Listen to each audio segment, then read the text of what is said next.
በስመ አብ ወወልድ ወመንፈስ ቅዱስ አሐዱ አምላክ አሜን። የተከበራችሁ የእግዚአብሔር ሕዝብ እግዚአብሔር አምላካችን በፍቅሩ በቸርነቱ ጠብቆ ዳግመኛ የቃሉን እንድንሰማ የእርሱንም ምስጢር በጥልቀት ለማወቅ እንድንችል ጸጋውን ስለሰጠን እናመሰግነዋለን። ክብር ምስጋና ለእርሱ ይሁን። ዛሬ ትምህርታችን የሚያተኩረው እግዚአብሔር አብ ላይ ነው። ባለፈው ትምህርታችን እግዚአብሔርን እንደ እግዚአብሔርነቱን አንድነቱን ለማየት ሞክረናል። ዛሬ ደግሞ የምናየው በተለይ እግዚአብሔር አብን ነው። እንግዲህ ይህንን እግዚአብሔር አብ ምስጢር ስናስተነትን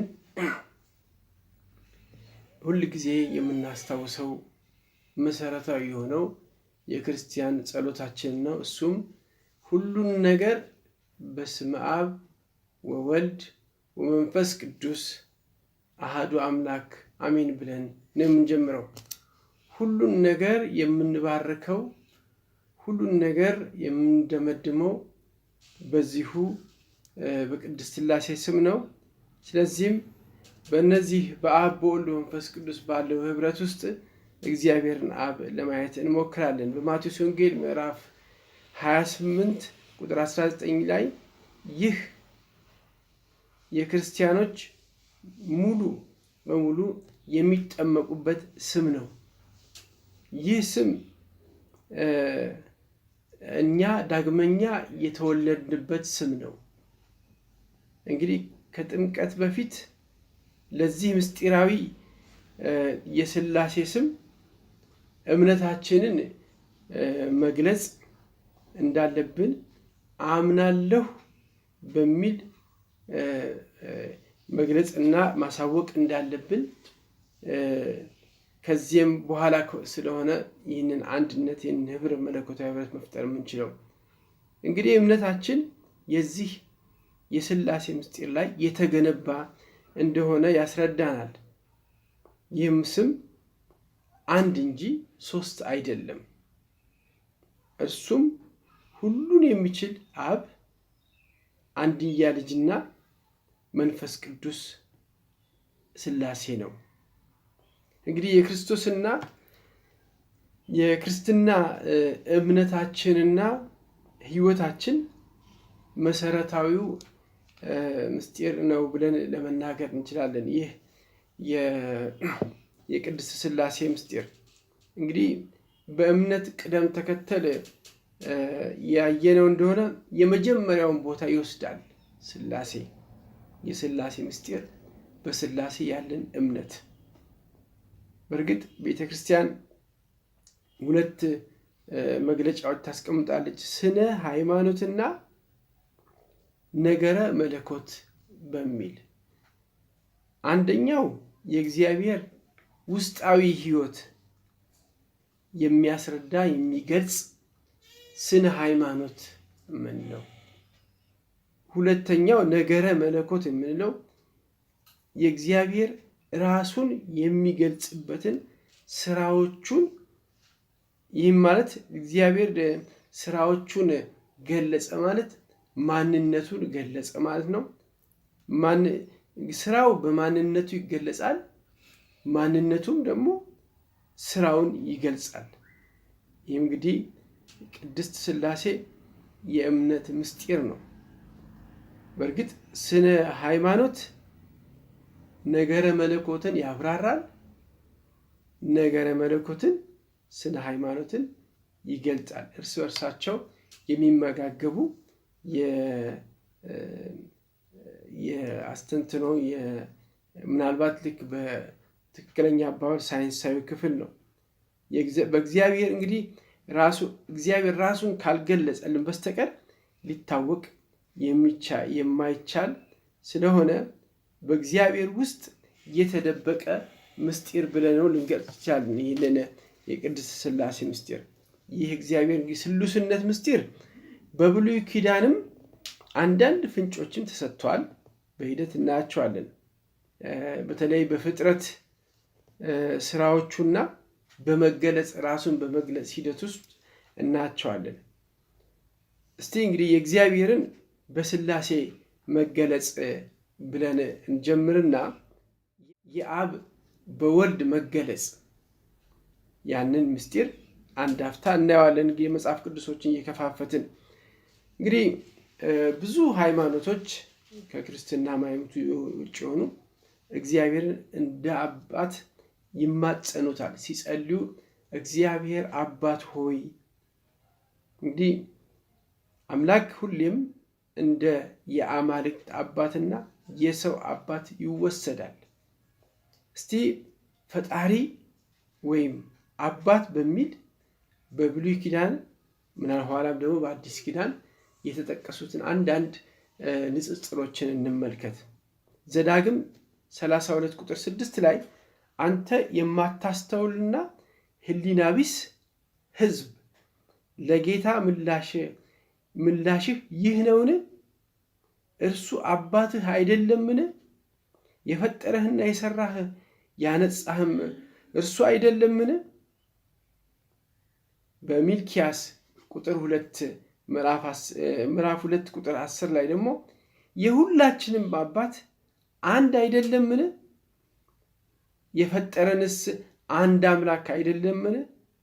የአባቶቻችንን ቃል ኪዳን ለማርከስ ለምን ወንድማችንን እናታልላለን? ለእስራኤል የበኩር ልጅ ነው በገባው ቃል ኪዳን እና በ10ቱ ትእዛዛት መሰጠትም እያለ በዚሁ በሚልኪያስ ምዕራፍ 2 ቁጥር 10 ላይ ይናገራል። ዘጸአት 4:22 ላይ ፈርዖንም ትለዋለህ ጌታ እንዲህ ይላል፣ እስራኤል የበኩር ልጄ ነው፣ እንዲያገለግለኝ ልጄን ልቀቅ አልሁት። እንግዲህ የእግዚአብሔር አባትነት ስናይ እንደ የድሆች አባትም ይታያል፣ ይጠቀሳል። በሁለተኛ ሳሙኤል ምዕራፍ 7 ቁጥር 14 ላይ አባት እሆንሃለሁ እርሱም ልጄ ይሆናል። እሆነዋለሁ ነው፣ ልጄ ይሆናል። በደል በሚፈጽምበት ጊዜም ሰዎች በሚቀጡበት በትር እቀጠዋለሁ፣ የሰው ልጆችም በአለንጋ እንደሚገረፉ እገርፈዋለሁ። መዝሙር 68 ቁጥር 6 ደግሞ እግዚአብሔር በቅዱስ መኖሪያው ወላጅ ለሞቱባቸው አባት ለባልቴቶቻቸውም ዳኛ ነው። ምሳሌ ምዕራፍ 3 ቁጥር 12 ተመሳሳይ ነገሮችን እናያለን። ምዕራፍ 3 ቁጥር 12 ላይ እንዲህ ይላል፣ ጌታ የወደደውን ይገስጻልና አባት የሚወደውን ልጁን እንደሚገስጽ። ማለት ልጄ ሆይ የጌታን ተግሳጽ አትናቅ፣ በገሰጸህም ጊዜ አትመረር፣ ምክንያቱም ጌታ የወደደውን ይገስጻልና አባት የሚወደውን ልጁን እንደሚገስጽ። እንግዲህ የአባትነት ከመውደድም ጋር የተያዘ ስለሆነ እንግዲህ የድሆች አባት ብለን እንዳልነው፣ እንደዚሁም በመዝሙር 2 ቁጥር 7 ላይ አንተ ልጄ ነህ የሚል ተጠቅሶ እናያለን። እንግዲህ እኔ አባትህ ነኝ የሚለውን ያሰማል። የእግዚአብሔር አባትነት እንግዲህ በእምነት ቋንቋ ሁለት ዋና ነገሮችን ያሰማናል። አንደኛ እግዚአብሔር የሁሉ ነገር የመጀመሪያና ምንጭ መሆኑን ነው። እንግዲህ በእምነት ስንረዳው ይህን አንድ ቁም ነገር እንድንይዝ ያስፈልጋል። የሁሉ ነገር አልፋ፣ የሁሉ ነገር ምንጭ፣ የሁሉ ነገር መጀመሪያ፣ ከሁሉ በላይ ስልጣን ያለው መሆኑን የሚያስረዳ፣ በሁለተኛ ደግሞ ለልጆቹ ሁሉ ርኅሩህና ቸር መሆኑን እነዚህ የአባትነቱን እንትን የበለጠ ግልጽ ያደርገዋል። እንደዚሁም በእናትነት ምሳሌ ሲገለጽ እናየዋለን። ኢሳይያስ 66 ቁጥር 13 እናት ልጇን እንደምታጽናና እንዲሁም በኢየሩሳሌም ውስጥ ትጽናናላችሁ። መዝሙር 131 ቁጥር 2 ላይ ነፍሴን አሳረፍኋት፣ የእናቱንም ጡት እንዳስተውት ሕፃን ዝም አሰኘኋት። ነፍሴን የእናቱን ጡት እንዳስተውት በእኔ ውስጥ ናት። የሰብአዊ ወላጆች እንግዲህ ልምድ መጥቀሱን እንግዲህ እናት አባት እንደ ወላጅ መጥቀሱን ወላጆች የእግዚአብሔር የመጀመሪያ ወኪሎች እንደሆኑ እንደሚያስረዳ መውሰድ እንችላለን። ነገር ግን እግዚአብሔር ከሰብአዊ ወላጅ እጅግ ይበልጣል። ሙሉ በሙሉ በሰብአዊ ወላጅ ልናመሳስለው አንችልም። ሁላችንም እንደምንረዳው አንዳንድ ጊዜ በወላጆች የሚጎድል ነገር ስለሚኖር የወላጅነት ኃላፊነት በመወጣት በኩል ሙሉ በሙሉ በሁሉም ደረጃ የተሟላ ስለማይሆን እንግዲህ እርሱ ወንድም ሴትም አይደለም፣ ነገር ግን እርሱ አምላክ ነው።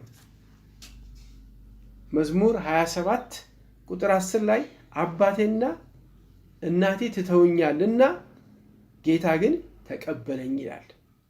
እንግዲህ ይሄ በወላጅ ሲነጻጸር ወላጆች የመጀመሪያ የእግዚአብሔር ወኪሎች ናቸው ብለን ስንጠቅስ ከወላጆች በሰብአዊ ወላጅ ግን ሁልጊዜ የተሟላ ነገር አይኖርም፣ የሚጎል ነገር አለ። ሙሉ በሙሉ ማነጻጸርም አንችልም ለማለት ነው። በኤፌሶን ምዕራፍ 3 ቁጥር 14-15 በዚህም ምክንያት ከአብ ፊት እንበረከካለሁ ይላል። በእርሱም በሰማይና በምድር ያለው አባትነት ሁሉ ስያሜ ያገኛል። ሁሉ ነገር በእርሱ ስያሜ ያገኛል። ዛሬ እገሌ ብሎ የአባቱ ስም እንደሚጠቀሰው፣ እገሌት ብሎ የአባቱ ስም እንደሚጠቀስ፣ ልሳነ ማቴዎስ እንደሚባለው በአባቴ ስም ስሜ እንደሚጠራ በእርሱ አባትነት ሁሉም ስያሜ ያገኛል። ኤፌሶን 3 ከ14-15 ያለው ኢሳይያስ 49:15ም በውኑ ሴት ከማህፀኗ የተወለደውን ሕፃን ልጇን ትረሳለችን ይላል። ርኅራሄ አልባስ እስከ መሆን ትደርሳለችን?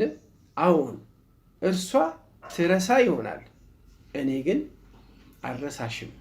ይህ እንግዲህ ምን ያህል ከወላጅ ፍቅርና ከወላጅ በላይ እንደሆነ ማንም እንግዲህ የእግዚአብሔርን ያህል አባት የሚሆን የለም። ይህ አባትነት እንግዲህ በምድር መገለጫ አይኖረውም ማለት ነው። ጌታ ኢየሱስ ክርስቶስ የገለጸ እንግዲህ ይህንን በዚህ መልካይ ደግሞ ጌታ ኢየሱስ ክርስቶስ የገለጸውን እስቲ የእግዚአብሔር አባትነት ደግሞ እንመልከት። ይሄ በወንጌል ላይ የምናገኘው ማለት ነው። በአንድያ ልጁ ባለው ግንኙነት ዘላለማዊ አባት ነው።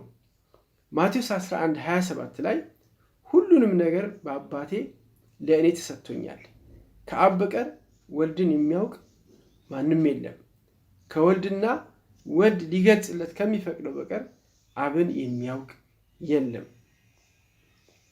እንግዲህ አብን እንዴት እንደገለጸው ጌታ ኢየሱስ ክርስቶስ ዮሐንስ 1:1 ላይ ደግሞ በመጀመሪያ ቃል ነበረ፣ ቃልም በእግዚአብሔር ዘንድ ነበረ፣ ቃልም እግዚአብሔር ነበረ። ቆላስይስ 1:15 ላይ እርሱም ለማይታየው አምላክ ምሳሌ ነው፣ የፍጥረት ሁሉም ደግሞ በኩር ነው። እንግዲህ ጌታ ኢየሱስ ክርስቶስ ለማይታየው አምላክ ለእግዚአብሔር አብ ምሳሌ ነው። ዕብራውያን 1:3 ላይ እርሱም የክብሩን ጸዳልና የባህሪው ምሳሌ ሆነ፣ ሁሉን በስልጣኑ ቃል እየደገፈ ኃጢአታችንን ካነጻ በኋላ በሰማይ በግርማው ቀኝ ተቀመጠ። በቤተ ክርስቲያን ታሪክ ውስጥ የአብ የወልድ የመንፈስ ቅዱስ አንዱ ከሌላው የመስረጹን ሁኔታ ታሪክ የመነሻውን ምንጩን የተወያዩበት በ325 ላይ የኒቅያ ጉባኤ ተደርጓል። በ381 ዓመተ ምህረት ደግሞ የቁስጥንጥንያ ጉባኤ ተደርጓል። በኒቅያው ጉባኤ ወልድ ከአብ የማይነጠል እንደሆነ በአጽንኦት አጽድቋል። እምነታቸውን ገልጸዋል እዛ አባቶች ማለት ነው። የቁስጥንጥንያው ደግሞ የኒቅያ ጸሎተ ሃይማኖት ስንመለከት ደግሞ የእግዚአብሔር አንድያ ልጅ ይለዋል። የአብ ዘላለማዊ ልጅ ይለዋል። ከብርሃን የተገኘ ብርሃን ይለዋል። ከእውነተኛ አምላክ የተገኘ እውነተኛ አምላክ ይለዋል። የተወለደ እንጂ ያልተፈጠረ ይላል። ከአብ ጋራ እኩል የሆነ እንደሆነ ያረጋግጣል። በ381 የነበረው